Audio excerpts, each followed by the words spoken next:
दुर्गाय नमः। आप सभी का मेरे चैनल पर हार्दिक स्वागत है। नवरात्रि की सप्तमी तिथि माँ कालरात्रि को समर्पित होती है। माँ कालरात्रि का शरीर रात के अंधकार की तरह एकदम काला है और इनकी श्वास में अग्नि की लपटें निकलती हैं। इनके बाल बिखरे हुए हैं और माँ के गले में बिजली की तरह चमकने वाली माला है। माँ कालरात्रि की 4 भुजाएं हैं, जिनमें एक भुजा में कटार, दूसरी भुजा में लोहे का खंजर है। वहीं अन्य 2 भुजाएं वर मुद्रा और अभय मुद्रा में हैं। माँ कालरात्रि त्रिनेत्रधारी है और इनका वाहन गधा है। माँ कालरात्रि भक्तों के साहस और ताकत प्रदान करती है और सबसे विशेष बात यह भी है, माँ कालरात्रि की जो भी भक्त विधि विधान से पूजा करता है, माँ उसकी सारी मनोकामनाएं पूरी करती है। और ऐसा ही कहा जाता है कि माँ कालरात्रि की पूजा करने वाले भक्तों को किसी भी भूत प्रेत का डर नहीं सताता। दोस्तों, आज की इस वीडियो में आपको बताने वाली हूँ कि माँ कालरात्रि की पूजा क्यों की जाती है, किस तरह से करनी है, माँ का रंग क्या है, माँ का बीज मंत्र क्या है, माँ का ध्यान मंत्र क्या है।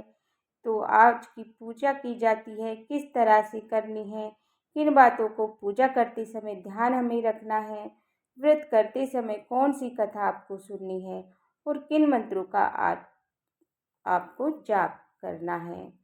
तो दोस्तों, इसलिए भक्तों, माँ कालरात्रि की पूजा करने से सिद्धि प्राप्त होती है।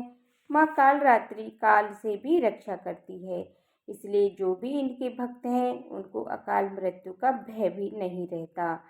इन सबसे विशेष बात यह है कि जिन व्यक्तियों की कुंडली में सभी ग्रह खराब हैं या फिर अशुभ फल दे रहे हैं, तो नवरात्रि के 7वें दिन उन व्यक्ति को माँ कालरात्रि की पूजा जरूर करनी चाहिए, क्योंकि सभी 9 ग्रह माँ कालरात्रि के अधीन होते हैं और माँ कालरात्रि के आशीर्वाद से उनके भक्तों की सभी परेशानियां दूर हो जाती हैं। कुंडली में जो भी ग्रह खराब हैं या वो अशुभ फल दे रहे हों, तो वो अशुभ फल समाप्त हो जाते हैं। अब जानते हैं कि माँ कालरात्रि की पूजा करते समय आपको किन बातों का विशेष ध्यान रखना है।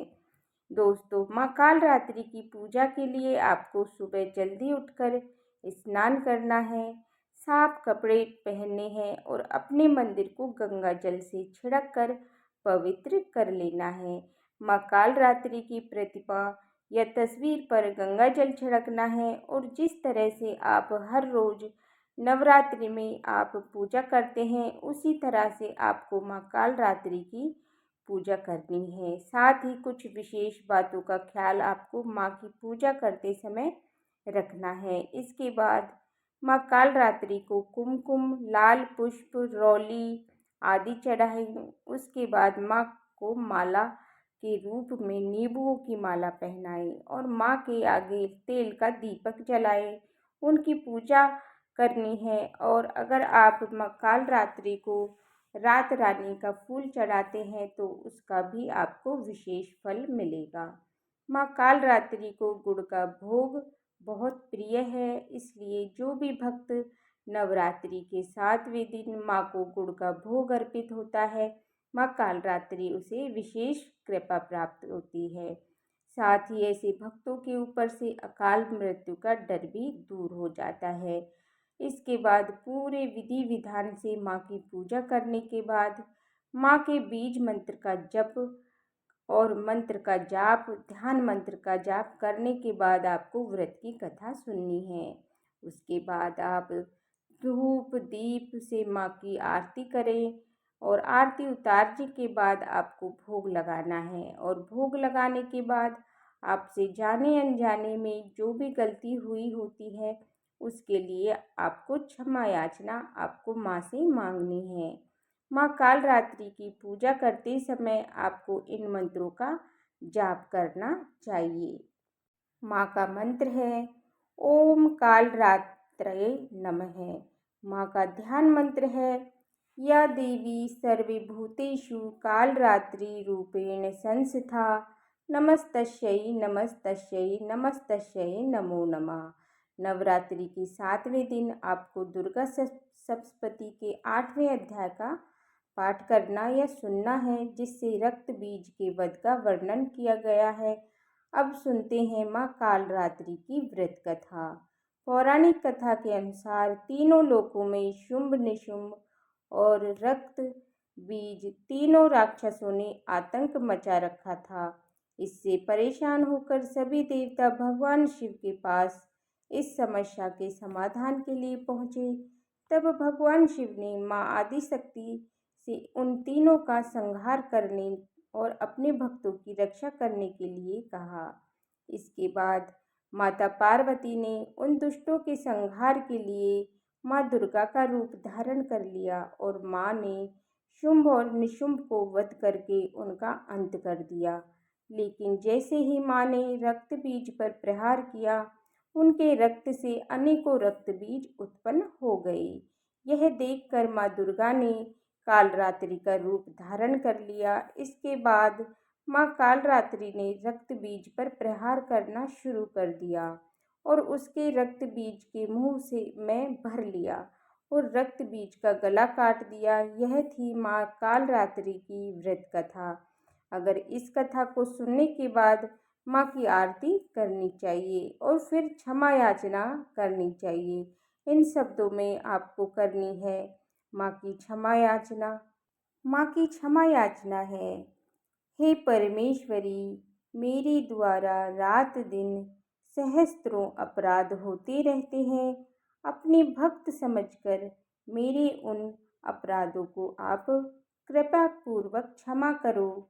हे परमेश्वरी, मैं आह्वान करना नहीं जानती, विसर्जन करना नहीं जानती तथा पूजा करने का ढंग नहीं है और पूजा करने का ढंग भी नहीं जानती। क्षमा करें हे देवी, हे सुरेश्वरी, मैंने जो मंत्रहीन, क्रियाहीन और भक्तिहीन पूजन किया है, वह सब आपकी कृपा से पूर्ण हो। सैकड़ों अपराध करके भी जो तुम्हारी शरण में जय जगदम्बे कहकर पुकारता है, उसे वह गति प्राप्त होती है, जो ब्रह्मा आदि देवताओं के लिए भी सुलभ नहीं है। हे जगदम्बिके, मैं अपराधी हूँ, किंतु तुम्हारी शरण में आई हूँ। इस समय दया की पात्र हूँ, तुम जैसा चाहो वैसा करो। परमेश्वरी, अज्ञान से, भूल से अथवा बुद्धि भ्रांत होने के कारण मैंने जो कम या अधिकता कर दी है, वो सब क्षमा करो और प्रसन्न हो। सच्चिदानंद स्वरूपा परमेश्वरी, जगन माता कामेश्वरी, तुम प्रेम पूर्वक मेरे यह पूजा स्वीकार करो और मुझ पर प्रसन्न रहो। हे देवी सुरेश्वरी, तुम गोपनीय से भी गोपनीय वस्तुओं की रक्षा करने वाली हो। मेरे निवेदन को ग्रहण करके तुम्हारी कृपा से मुझे सिद्धि प्राप्त हो। तो ये था माँ का प्रार्थना मंत्र। दोस्तों, तो माँ कालरात्रि की पूजा विधि और व्रत कथा, साथ ही इस वीडियो में मैंने आपको बताया कि माँ कालरात्रि की पूजा करने से विशेष फल मिलता है। दोस्तों, नवरात्रि के दिनों में दुर्गा सप्तशती के अध्यायों को पढ़ना तथा सुनना चाहिए। अगर आपको ये वीडियो पसंद आई हो तो वीडियो को लाइक करके बाद में मुझे कमेंट बॉक्स में ज़रूर बताइएगा कि आपको ये वीडियो कैसी लगी।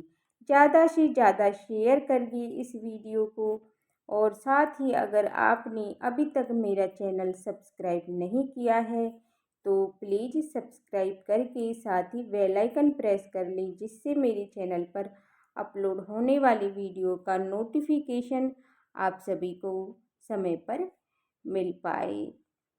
और कमेंट बॉक्स में जय माँ कालरात्रि ज़रूर लिखिएगा। सभी को चैत्र नवरात्रि 2025 की हार्दिक शुभकामनाएं। देखने के लिए बहुत बहुत धन्यवाद। जय माता दी।